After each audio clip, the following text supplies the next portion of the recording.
Okay, hello everyone. I'm Anna Sale. I'm the host of Death, Sex, and Money, a podcast from WNYC Studios. And this is the first ever Bootcamp day of Werk It. This is the day we're gonna learn how to make your dream podcast. So my talk is about how I got to start a podcast that brings me joy and provides me health insurance. Because let's be real, making money matters.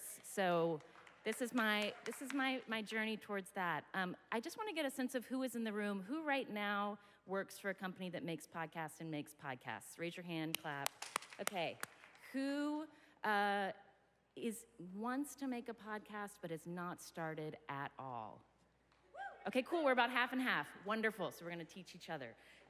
So here's my story of how I got to make Death, Sex, and Money, which is a podcast from WNYC Studios. And I'm gonna tell you in 11 simple steps, and we're gonna roll through it in about 25 minutes. So this is the way I did it. There are many ways to do it, but this is the way I did it. The first tip I would give you is to listen to your restlessness. Because like any creative project, starting a podcast, making audio, starts with that sense in your gut that you feel pulled towards something, but you don't have the words for what it is you wanna make. You don't have the first step. All you know is you're feeling kind of pulled by this part of your body to do something and make something. Listen to that.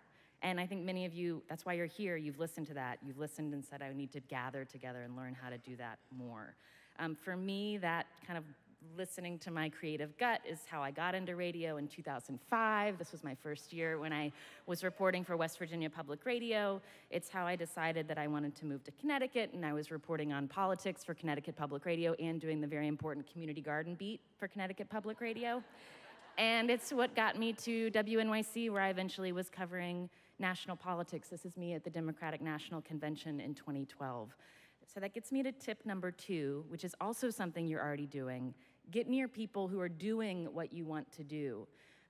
One thing that I have found very useful in my life that doesn't sound very honorable is when I know I have that feeling that I want to be doing something but don't know what it is, I try to pause and take stock of who I'm feeling the most envious of. Like, who is the person that you look at and you're like, if I could just do that. And then try to follow them around and go where they're going. When I moved to New York City in 2009, I did not have a job. It was the middle of the recession, and I stood out in front of WNYC's headquarters in Werk Street and watched the people go in and out with their security cards. And I wanted to be them so badly and didn't know how. I actually took a picture of myself opening the door and walking through and put it on a vision board. So I eventually got into the building. But my first job at WNYC was not a job that I thought was my dream job. It was a behind-the-scenes producer role. I'd been a reporter for a couple of years, and I was helping to run a news show, and I had that feeling of like, should I take this job, or should I keep trying to do my dream job that I don't really know what it is, but I need to make money, what do I do? And I think those are the jobs that are really important to take as part of step 2, getting near the people who are doing what you want to do, because you learn from them. And a really important book for me during this process in my career was called The Artist in the Office. It came out the winter of 2010, so I just started at WNYC. It's by this great illustrator named Summer Pierre. And it's all about how to bring your creative self into the job that you're doing to support yourself. It has really basic, good tips like decorate your cubicle, and pay attention to the creative collaborations you're making with your coworkers, even if you're not making art during your day job. Value those relationships, because those are relationships that are gonna help you get closer to what you wanna do. And practice, even when you don't know what you're practicing for. If you know you wanna make audio, if you know you wanna make a podcast, work on a podcast, start recording things and seeing what you get. Start recording yourself and seeing what you get. Even when you don't know what your podcast is. Like this was really important for me when I was starting as a reporter, because at first I thought, okay, the way to be like the best reporter in the world, to have the biggest impact, is to be an investigative journalist. So that's what I'm gonna do. And then I thought, well, maybe the best way to be the best reporter is to be a national correspondent or a foreign correspondent. And here's me trying to be a foreign correspondent. In 2007, When I was still in West Virginia working for the public radio station there, I went on a deployment and covered the West Virginia Air Guard, and this is at Bagram Air Base in Afghanistan. So I was learning about, the life of a foreign correspondent. I was trying to figure out what kinds of stories I could tell. And I'm gonna play you a clip of an interview I did during this reporting trip where I was supposed to report on deployments, and I interviewed this guy, Tech Sergeant Adam Harper. We're on the tarmac. He's on his way home to West Virginia after his third or fourth deployment to the Middle East and to Afghanistan in the last several years. He'd gone again and again. And this is the tape that I thought was really excited that I collected. It's tough adjusting to, I can't do trips like I used to go, and, I knew my wife could take care of herself, and sometimes she probably enjoyed the break from me, and now it's hard leaving my son. Mm-hmm. It's changed my perspective quite a bit. Have you been deployed since he was born? I went to, I went to the desert in 2005. He was a little over a year old, and that morning was the toughest, because I think I had to be at the airport at 3, and he was still asleep, and I didn't want to wake him up, and it was everything I could do to leave the house. The thing that I love looking back at this interview is, this is something that I would be excited about putting on Death, Sex, and Money today, which is the show I make. And I was learning how to do that. I was learning about the stories that I was most pulled towards, which are that interface between our public lives and our personal lives. And here he is telling me about that, about feeling that pull when he's having to walk out the door to go on another deployment. Tip number 4 is get edited. And this can be scary when you're starting out, when you're just collecting that tape for the first time, just putting yourself on tape and recording yourself, just learning how to write for the ear. You're gonna get a lot wrong. And so to sit with someone you trust, whether it's someone who's a mentor or someone who's your peer, and play your stuff for each other, that's what makes you better. Because the alternative is to just put it out for your audience, and they're gonna hear you learning in public. Even if you edit many, many times, the thing about making audio is you're making something to be consumed by the public, and they're gonna hear you learn. So find that place to get comfortable with making sort of clumsy, clunky audio when you're just starting out. Here's a little clumsy, clunky audio from Anna in 2005. This is me back in West Virginia, and I was doing this story that I loved. I found this guy. He pulled up this Greyhound bus up on top of a rock that was in the middle of a river to build a fishing camp. And I was just like, how'd you find the bus? How'd you get it up on the rock? It was a really fun story. And this is the way I told that story. Rumors swirl in Fayette County about just how the bus landed there. Some say a band of college kids pulled it up on the rocks in the 1960s. Others claim the bus was washed out to the middle of the river during a flood. Here's out of it. There you go. The truth is that it was the work of one man, Bruiser Cole, who was in search of the perfect fishing camp. And as fabled as his camp has become, Cole's given it a simple name. Bus on a rock. So I love Bruiser Cole. I still love his tape. My tape is terrible. I'm just writing too much. You can hear me not really knowing what to do with the ambient sound of the river. I loved this story when I produced it, and I just heard it again for the first time in years a few months ago, and my voice was 6 registers higher than how I actually talk, because I was trying to impersonate a news person, and I was trying to get the lilt and but the point is, that's totally normal. I was learning, and I got to learn that you can call up a guy by looking him up in a phone book, and he'll row you out to his fishing camp in the middle of the river, which was the best lesson. Even if the radio story, in hindsight, I would voice it a little differently now. So as you're practicing, as you're learning in public, as you're getting edited, this is a really important set of questions to be asking yourself, because I think, particularly for women, we like to be competent and excellent at every task that is before us. And we forget to ask that question, what are the parts of this that I actually like doing? For me, I really like going out into the field. I love interviewing people. The sort of being the boss person in charge is not my greatest skill. That is why I so love the Death, Sex, and Money team, who are the boss people in charge and help me figure out how to make the show. If you love editing, go towards that. If you're making a story that's like you feel like is the kind of story you want to do, but it's just something about the characters aren't singing with you, like pause and think about the kinds of stories you're telling. I'm going to play you a video clip of the moment. This was like the like height of my professional sort of crisis moment. I was covering politics in New York City in the newsroom, and which was an incredible honor. Here I am, I'd grown up in West Virginia. I wasn't from the city. I was trying to learn all about New York City. I was trying to do it well, covering the mayor's race. And this guy, Anthony Weiner, was among the candidates, and this was a press conference I was assigned to cover. And it was his press conference with his wife, Huma Abedin, talking about the second time he had been caught sexting. And this is a clip from the documentary Weiner. I love him. I have forgiven him. I believe in him. And as we have said from the beginning, we are moving forward.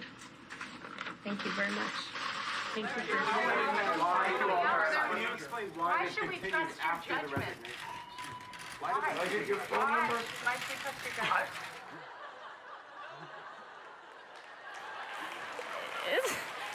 Isn't that sad? Why? And they pause and they even look at me. And then they decide to turn and walk away.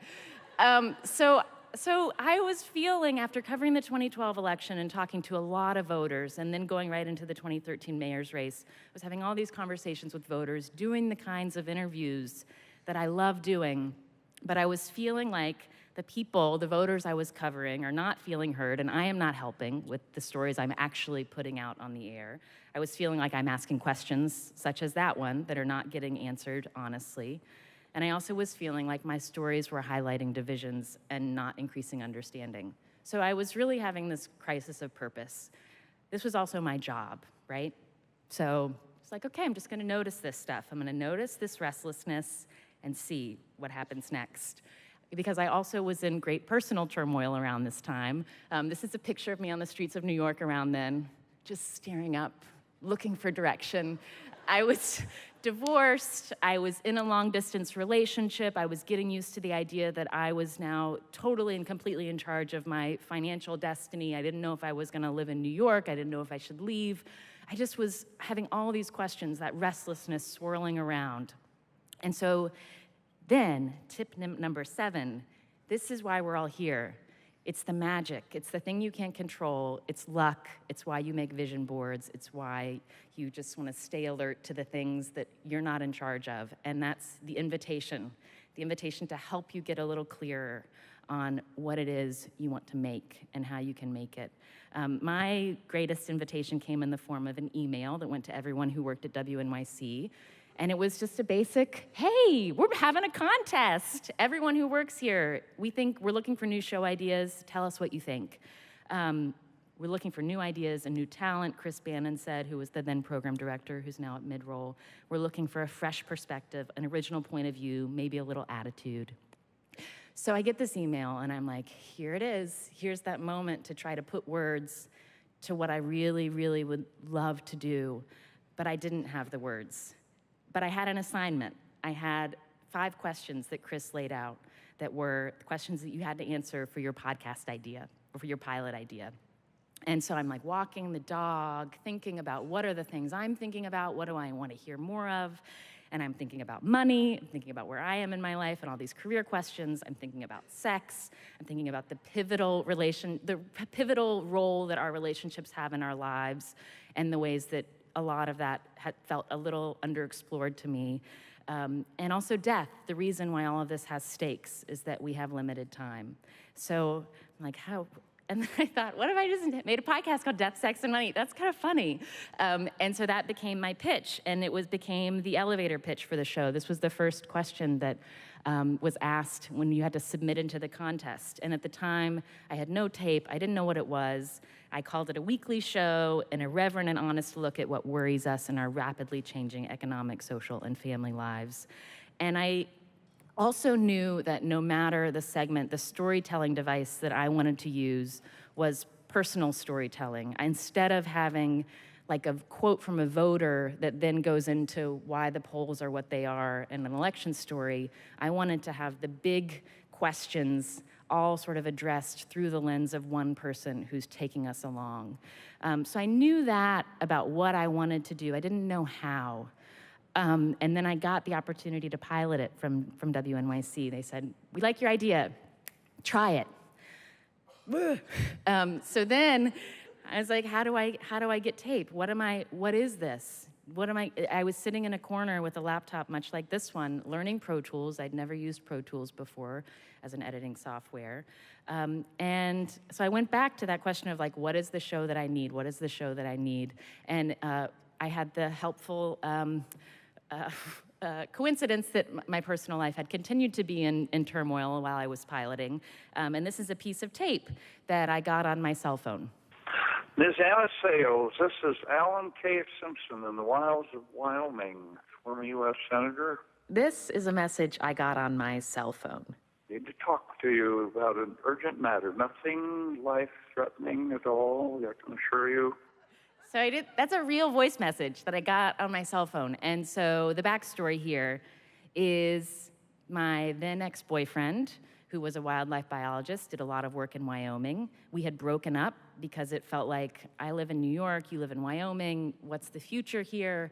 He was getting this grant in Wyoming with this big ceremony. I was supposed to have been his date, and I told him I wasn't coming. And Arthur, as like a Hail Mary, wrote a letter to Alan Simpson, who he didn't know, and said, "Will you ask her to come to the ceremony? Will you call her on my behalf?" So, a few things about this moment in my life. It was weird. I called Alan Simpson back, and his wife was in the background of the phone, and they're talking to me. They're reading me bits of this letter that I'd never heard of, and they start telling me about their marriage and what they'd gone through in their 60 years together, including time apart, including couples counseling when their kids were young, how they'd gotten through tough times. And it was this incredible thing that was real and happening and genuine. And I also was piloting a podcast. And so I thought, shit, I have to do something. How do I integrate this into a radio story in a way that's both honoring this experience as being as special as it was in my life? And also, do I feel comfortable making a story that's all about not knowing if I want to be with my partner and feeling confused? But I did. I ended up going to Wyoming. I talked to Al and Ann at their kitchen table in Cody, Wyoming, talked to them about their marriage, a lot of things, not just about me. But this is a moment that stands out to me in that piloting process. I did end up going to that ceremony, which had a ball afterwards. And this is a piece of tape from that story. And the ball ended, and I had a plane to catch the next morning. And I didn't know what to tell Arthur about what would happen next. Because it wasn't just the distance that had made it hard for us. I was also really scared of committing to a relationship that wasn't going to work. I'm divorced. I'm in my 30s, and I want to be a mother. And I was so afraid of making the wrong choice again and losing time. Anne says that night at the ball, she could tell. I saw there were some wounds there. What'd you see? Well, it was a little touchy. You were a little standoffish. And thought, well, either it'll work or it won't. But at least you were willing to give it a try. Yeah. If it cratered, I wouldn't lose a bit of sleep. Not a bit. Not really, I mean that, because you've done what you can do.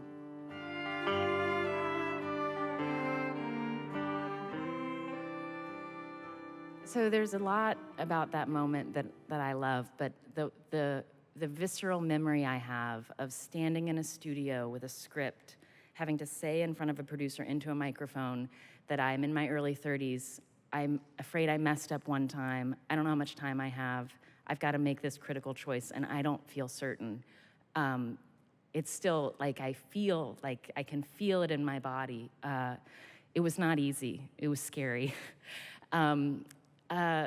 But I think it also helped me really clarify about what I wanted the show, what Death, Sex, and Money to do for listeners. I wanted them to have that moment of like, oh God, oh God, oh God. I'm just gonna face that thing that's the scary thing. And that's tip number 9, which I think is really, really critical, because your podcast is not just about you. It's about, if you're making something that you want listeners to come to, you've got to spend some time being relentless with yourself about what is this thing I'm making and what's my argument to listeners for their attention. Because the thing with podcasts they are on demand. Every listener has to choose to press play. So that's a critical part of thinking about what kind of work you want to make and what you want to put out into the world. It's what's my argument to this? What's my point of view that I'm adding? What's my sort of storytelling style? What do I notice it's a hole in the marketplace? And this is a harder question now than when I started the show, because it's even more crowded space. But I think it's a really important question to ask, because ultimately you're making something for listeners to come to. So think about that. And then once you get the opportunity to make something for listeners, pause and say, what do I need to really do this well? And I think this was a hard question for me too, because when you get an opportunity to make this thing that has been giving you a stomach ache for maybe a month or 2 years or 5 years or 10 years, it can feel like such a blessing, and you're just like, I'm gonna do anything I can to get to hold on to this opportunity. But in order to have a podcast that brings you both joy and health insurance, you've got to get real about, what do I need to get paid to do this? How do I ask for that? What kind of help do I need? What are the skills that I don't have that I need someone to join in? What kind of partnerships can I do? This is really important also for independent people. It's a different set of questions than people who work for stations like me, but I think it's really important to be honest with yourself about not going into this being a martyr. Say, like, how can I make this sustainable? Because I want to make this show, I want to make this podcast, I want to join this team, and I want it to thrive and feel like an exciting thing.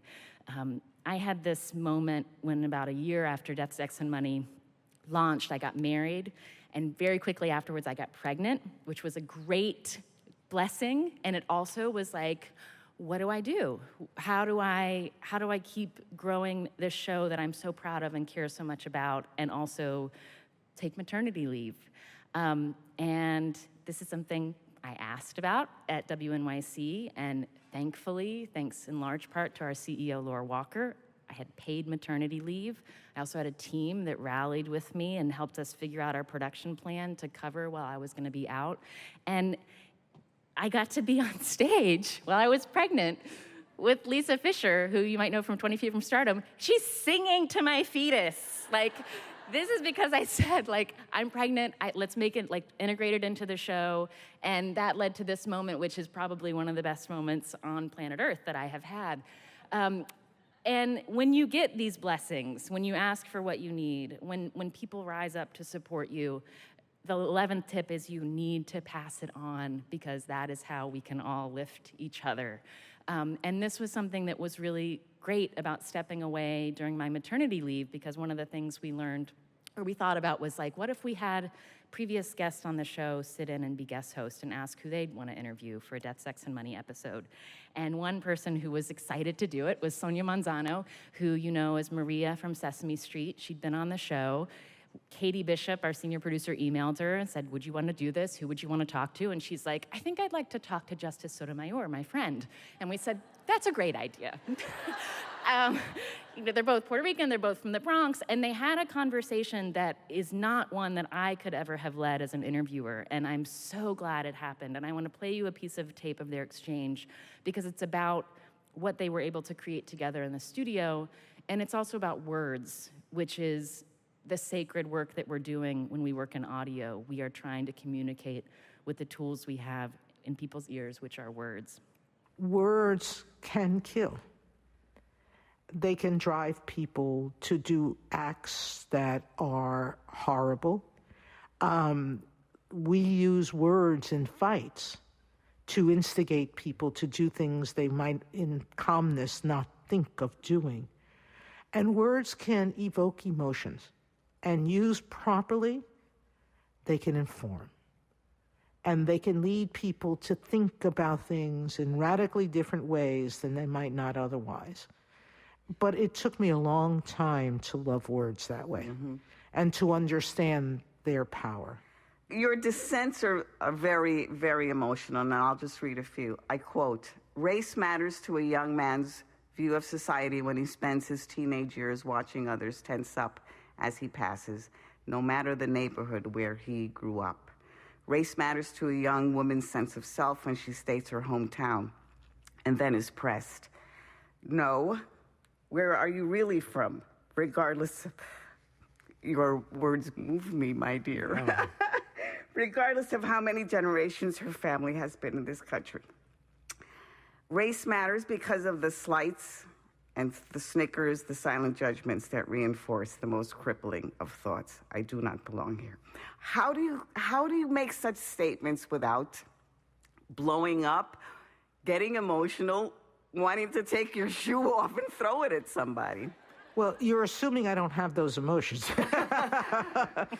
And I love they just end, they end laughing together. I love that moment. And it wouldn't have happened if I hadn't stepped away, like if I hadn't said, I need to take maternity leave. Like that wouldn't exist in the world. So it's a good lesson in making room. Another thing about podcasts are you're not just making audio episodes, you're making ways for people to gather. This is a spreadsheet that we made. We did an episode all about breakup stories earlier this year. And we thought, what's it, when you're going through a breakup, you just like want that help with like how to occupy your energy and your mind. And we just did this open Google spreadsheet, and you can see in the top right corner all the people anonymously like looking through it and entering things, and it's things to do, things to watch, things to listen to. And we just put it out on social along with our episode.